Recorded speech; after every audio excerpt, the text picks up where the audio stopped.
என்ன சொல்ற? சாமி கை கால புடிச்சினா வந்தனா புடிச்சினா வந்து பாரு இங்க அமுக்கு. என்னடா என்னதான் ஒண்ணும் புரியலையா? ஐயா தண்டு. ஐயா தண்டா. யோக தண்டு. யோக தண்டம். டேய் யோக தண்டு பெருசா இருக்குதுன்னு சொல்றேன். நானும் என்னமோ நினைச்சிட்டேன்டா.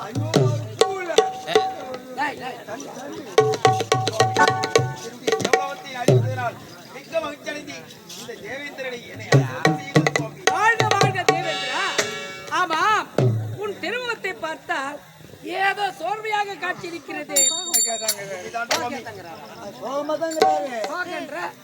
உன்னை பார்த்தாதான் சோக மாதிரி இருக்கு. என்ன பார்த்து சொல்ல முடியாது. என்னாலுமே சொல்ல முடியும். தேவேந்திரா, முன்பொரு சமயம் இந்த பூமா தேவியானவள் இந்த பூமி பாரத்தை என்னால் தாங்க முடியவில்லை சுவாமி, இந்த பூமி பாரத்தை நீங்கள் தான் தீர்த்து வைக்க வேண்டும் என்று என்னிடத்தில் வந்து முறையிட்டார்கள் சுவாமி. இந்த பூமி பாரத்தை நான் தீர்த்து வைக்கிறேன் என்று அந்த பூமாதேவிக்கு நான் சத்தியம் செய்து கொடுத்து விட்டேன். ஆனால் இதுவரையில் அந்த பூமி பாரத்தை என்னால் தீர்க்க முடியவில்லை சுவாமி. இதுதான் மனவருத்தம் சுவாமி. உனக்கு மனச்சஞ்சலம். தேவேந்திரா, உனது மனக்குறை தேர வேண்டுமானால் நீ என்ன செய்ய வேண்டும் தெரியுமா? வருடத்துக்கு ஒரு முறை தேவசபை ஆலோசனை வைக்க கூட்டுவாய் அல்லவா?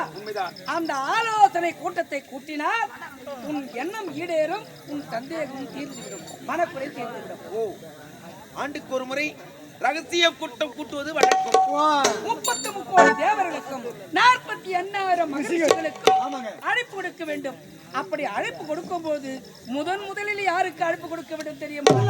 சூரிய பகவானுக்கே அனுப்ப வேண்டும். ஆமா, இப்படி செய்து முடித்து விட்டால் உனது எண்ணம் ஈடேறும், மனக்குறை தீர்ந்துவிடும். செய்து முடிக்கிறாயா?